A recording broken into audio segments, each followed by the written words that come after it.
On the morning of June 26, 2013, a man sat down in front of his shareholders to answer a simple question.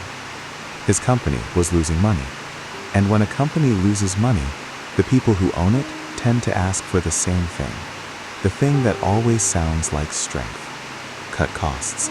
And people, they will remind you, are a cost. The questioner wanted layoffs. Satoru Iwata had prepared a different answer. If we reduce our people for a better number on paper, he said, I do not believe that those who remain, working while afraid for their future, can still make a game that feels like joy. The phrasing was gentle. The position was absolute. The president of Nintendo was telling the people he answered to, I will not do what you are asking. And he was explaining why, not with sentiment, but with an argument about how good things are actually made. 2 years earlier, in 2011, Nintendo had reported the first operating loss in its history as a public company. So Iwata did something. He cut his own salary in half. His fellow directors took cuts of 30%. Not a single developer was let go. In 2014, it was worse.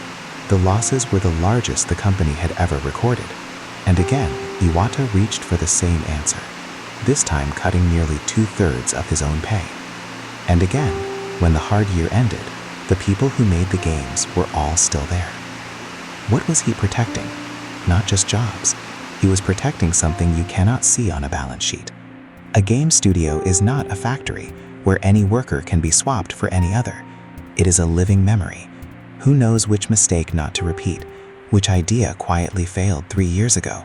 Which particular group of people, sitting together, makes something none of them could make alone? When a studio cuts its people to survive a bad year, it does not only lose their salaries, it loses the invisible architecture of how a team thinks together, and that cannot be rebuilt from a job posting. He had not learned this from a textbook, he had lived it. In 1993, he became president of a small studio called HAL Laboratory, a company then buried under a debt of 15 billion yen. He watched from the inside what it does to people to work in a place that might not survive. He saw how fear changes the very quality of a person's thoughts. And then he saw the other side of it. What happened when the fear lifted, when his team finally knew the company would live and could think forward again instead of bracing for the next piece of bad news. He never forgot the difference. To Iwata, loving games and protecting the people who made them were never two separate things. They were the same thing, seen from two sides.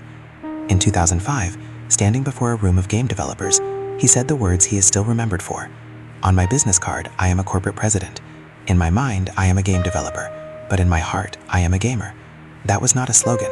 It was a description of what he actually valued. A gamer who becomes a president and truly loves the craft will, when forced to choose between his own paycheck and the people making the games, choose to keep the games being made. The logic is simple. The will to follow it is rare. On July 11, 2015, Satoru Iwata died. He was 55. In the days that followed, the messages that came were not about sales or hardware or quarterly numbers. They came from players who had never met him, small notes left in the digital spaces his company had built, and they arrived in dozens of languages, saying the kind of things shareholders almost never hear at an annual meeting. Thank you for making the place where we played. Iwata's story leaves behind a small question you can carry in your pocket. Every one of us, sooner or later, stands where he stood, able to choose between protecting our own comfort and protecting the conditions that let something good be made. He cut what was his to cut. He left untouched what was not his alone to damage. That is not a complicated decision. It is only a hard one. And when it comes, the difficulty is really just one question. Do you love the thing enough to pay for it yourself?